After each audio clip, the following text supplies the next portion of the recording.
va concerner les deux rapports.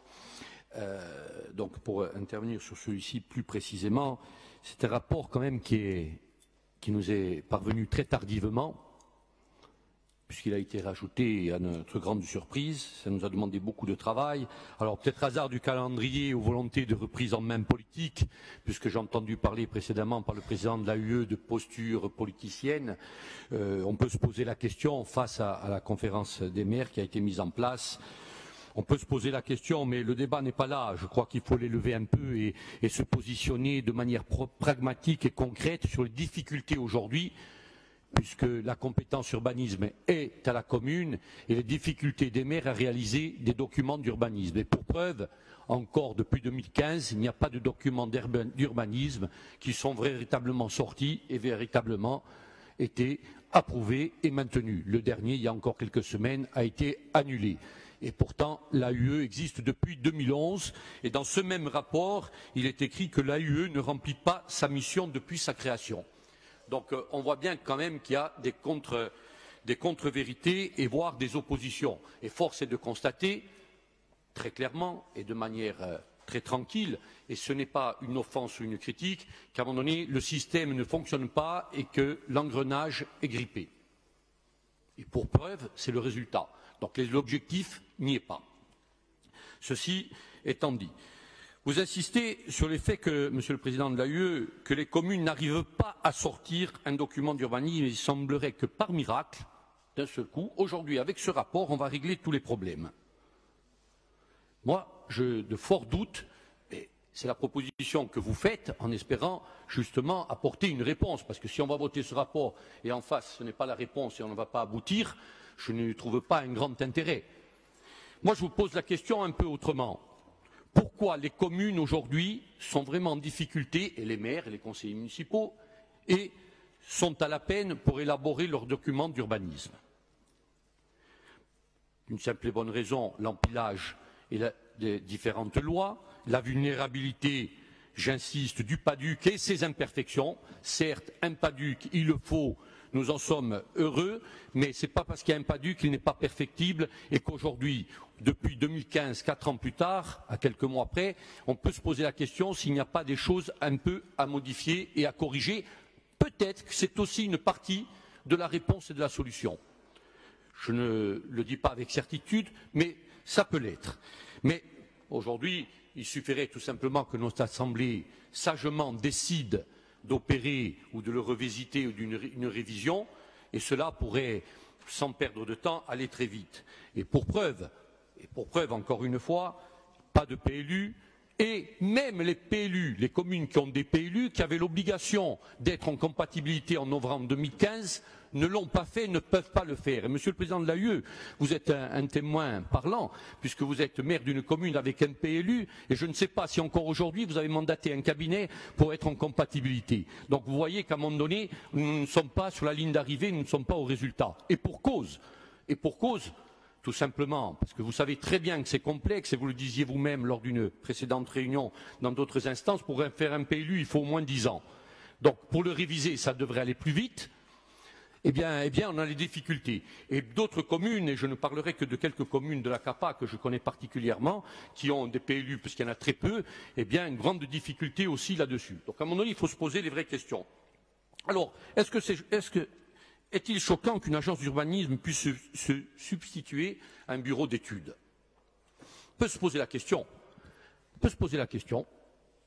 Pourquoi?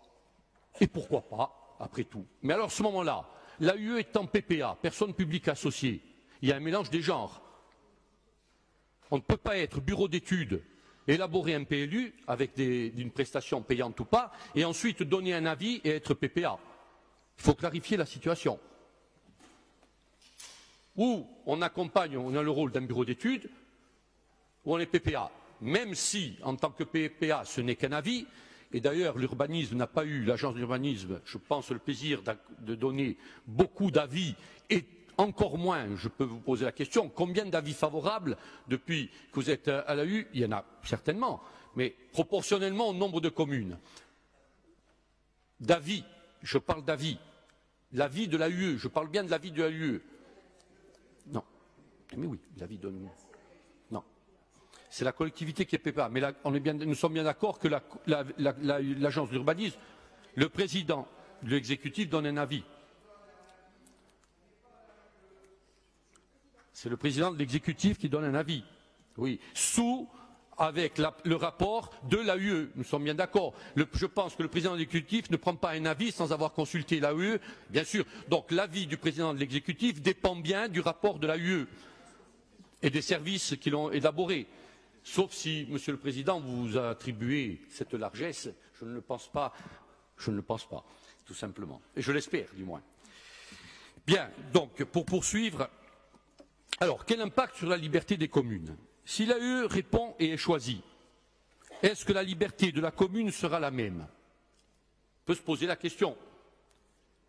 Il est à craindre, justement, que ce type de relation sera forcément différent. Et moi, je suis persuadé que sur le zonage et sur le projet politique d'une commune, il y aura forcément rivalité. Je le dis sans détour. Et pour preuve, et je ne citerai que mon exemple, vous étiez présidente de l'AUE, Madame Giovannini, nous étions tombés plus ou moins d'accord après quelques réunions, et je ne peux que vous en remercier, encore une fois, du travail effectué. Eh bien, aujourd'hui, suite à une nouvelle approche avec l'AUE, eh bien, les choses sont bien différentes. Et on nous demande encore de modifier et de rechanger les choses. Ensuite, on nous dit, pour les PLU, et tous mes collègues maires aujourd'hui sont encore frileux, mais se sentent obligés, le DOCOBASE, qui n'est pas une obligation, qui n'existe pas forcément, qui est presque une spécificité insulaire, je dirais, le DOCOBASE, il n'est pas obligatoire. Mais si on ne le fait pas, on sait très bien quand c'était PENAF, à partir du moment où on arrive, on n'a pas fait de DOCOBASE, hop, c'est fini, vous pouvez repartir, vous rhabiller et repasser la prochaine fois. Bien, donc vous voyez qu'il y a une méthode qui peut être discutable. Mais le but des maires n'est pas sans cesse d'être en opposition, en conflit.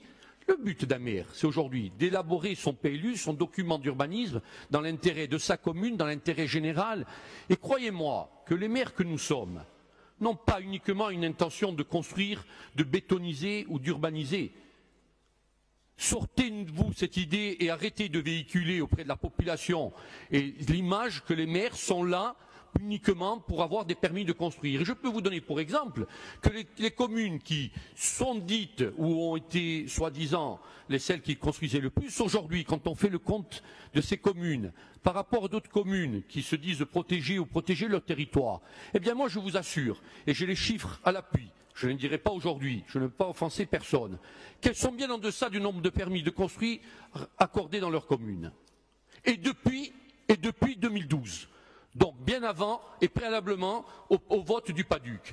Donc à un moment donné, la conscience veut que tout le monde soit clair, et j'en appelle à tous les maires, encore une fois, le maire a le souhait d'établir son document d'urbanisme dans les règles, et un document d'urbanisme qui passera, on le sait très bien, il faut qu'il soit réglementaire et restrictif, mais parallèlement, on ne doit pas sans cesse contrarier et remettre en cause son projet du développement de sa commune.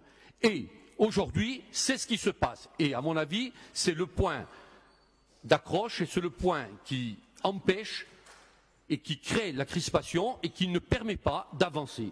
Cela ne permet pas d'avancer. Alors, comment utiliser de façon optimale les compétences de l'AUE? Alors, il y a plusieurs solutions, je les ai évoquées. La révision du PADUC, pourquoi pas. Ensuite, tout simplement, nous allons revenir aux ESA sans arrière-pensée aucune, et les semaines qui viennent et les mois à venir clarifieront les choses peut-être. Mais aujourd'hui, un ESA, chacun a sa définition. L'AUE a la sienne, le maire, la commune connaissant sa commune mieux que n'importe qui a la sienne, la DTM qui a une approche strictement et une lecture strictement juridique. Aujourd'hui, 15% la pente, si on est inférieur, potentiel agricole et irrigable. Et lorsque vous avez une vigne qui est à 16, 17 ou 18%, ce n'est plus un ESA. Et on se retrouve dans l'aberration, je parle de ma commune encore une fois, je parle de vignes. Bien, moi j'ai des vignes qui sont pleines de production et qui j'espère, font du bon vin. Oui, je termine, font du bon vin.